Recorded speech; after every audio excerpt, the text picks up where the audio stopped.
Hello everyone, it's I, Ghost Guy with one eye, back with a short video on Relooted. This game dropped 2 days ago, and despite some glazing by Epic and BBC News, things are not looking good.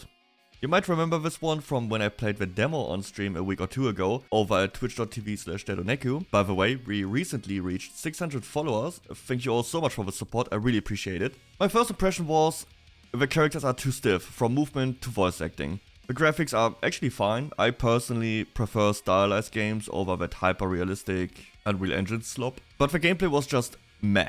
The preparation phase lacked any sense of urgency. It was just a simple puzzle that even an idiot like me could solve pretty quickly. Then you have a parkour section which actually was fun, but was way too short.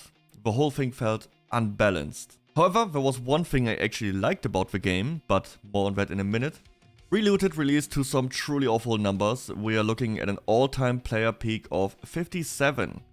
For comparison, that is worse than Dustborn, another gem I played on stream. If you ask me which one is better, I'd say Relooted. Mostly because I didn't want to blow my brain out every time a character speaks. What am I to you, Pax? A tool? A big and beautiful woman with inner and outer strength.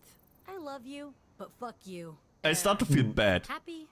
I don't like how much of an asshole this character is. This is what we're gonna See, do. this is why I like Sai, because she just has to take this shit all the time, and she hasn't killed a single one of these. Her patience is massive. Just like her. The crazy part, the initial trailer got 21,000 likes, yet nobody showed up to actually buy the thing. Even the studio's official Twitter forgot to post the release trailer. Instead, they reposted a BBC News Africa article. And of course, we got a former Sweet Baby Inc. employee saying that they did some early design consulting and that they are glad to see it finding its players. Yeah, I don't know about that one. It feels like anything Sweet Baby touches just dies. And there really isn't much else to say about the game itself right now. But, like I said, there's one aspect I enjoyed. The lore and info about the artifacts you re-looted. Get it? I see what I did.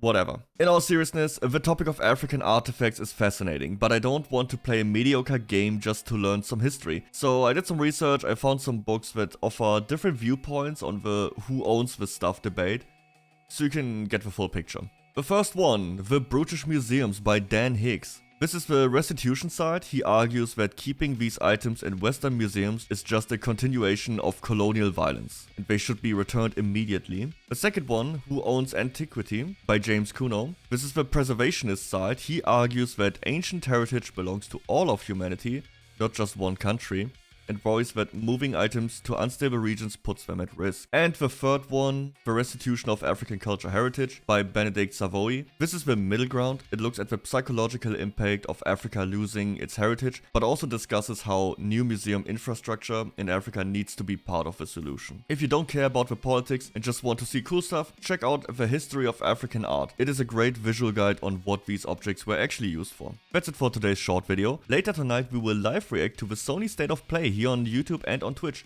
Links are in the description below. I've got a ton of prep to do for the Final Fantasy XIV Fresh Start Guild that starts tomorrow, and I want to get back to Diablo 2. They just dropped an update with a new class. I've been playing it on my Steam Deck quite a lot last night. I will see you in the next one. Don't forget to like and subscribe. Bye!